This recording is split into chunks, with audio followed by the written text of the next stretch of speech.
Salam alaikum.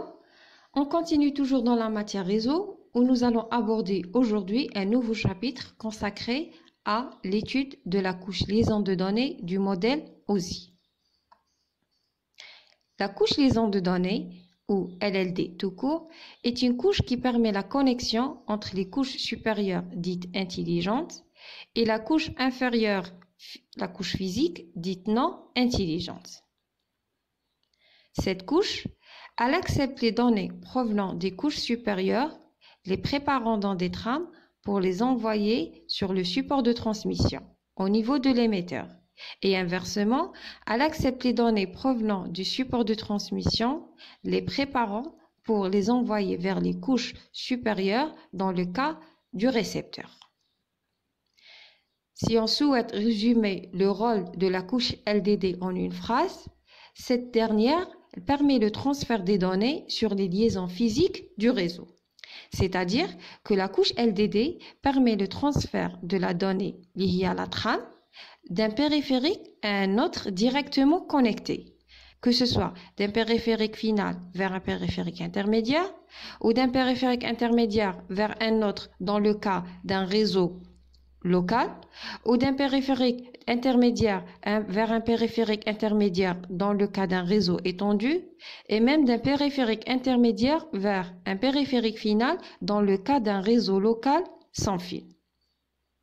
Il faut savoir que le terme de périphérique intermédiaire et même périphérique final et aussi le terme de support de transmission câblé et support de transmission non câblé disparaissent lorsqu'on est au niveau de la couche liaison de données. À savoir que tous les périphériques de niveau 2 et de niveau supérieur sont appelés nœuds et les supports de transmission, qu'ils soient filaires ou sans fil, sont appelés supports. La couche liaison de données est une couche qui diffère des autres couches du modèle OSI dans le fait qu'elle est divisée en deux sous-couches, LLC et MAC.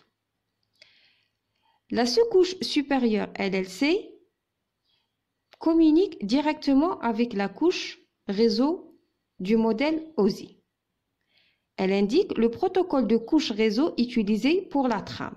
Ainsi, plusieurs protocoles de couche 3, par exemple IPv4 et IPv6, peuvent utiliser la même interface réseau et les mêmes supports de transmission.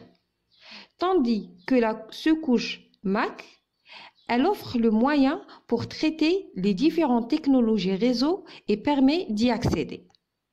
Pour mieux comprendre, nous allons voir au niveau de cette figure qui illustre bien la division de la couche liaison de données en deux sous-couches. On peut voir que la sous-couche LLC communique directement avec la couche réseau, tandis que la sous-couche MAC, elle autorise différentes technologies d'accès réseau. Il n'y a pas que ces trois technologies, on peut trouver aussi la technologie FDDI et même la technologie HDLC. L'objectif de cette division est de permettre qu'un seul protocole de la couche réseau arrive à accéder à différentes technologies d'accès réseau. Prenons l'exemple du PC portable. Ce dernier possède au minimum trois technologies. La technologie Ethernet pour permettre à l'ordinateur de se connecter à un réseau local câblé, la technologie Wi-Fi pour permettre toujours à l'ordinateur de se connecter à un réseau sans fil et la technologie Bluetooth pour permettre de connecter par exemple le PC à un téléphone portable. Ainsi, le protocole qui est utilisé dans les ordinateurs Tawana, les Huawei, actuellement le IPv4, arrive à accéder à différentes technologies. La couche LDD offre plusieurs services. Ces services se résument dans l'adressage physique, le tramage, c'est-à-dire encapsuler la donnée dans une trame, le contrôle des erreurs survenues au niveau des données, le contrôle de flux pour régler le débit au niveau du nœud récepteur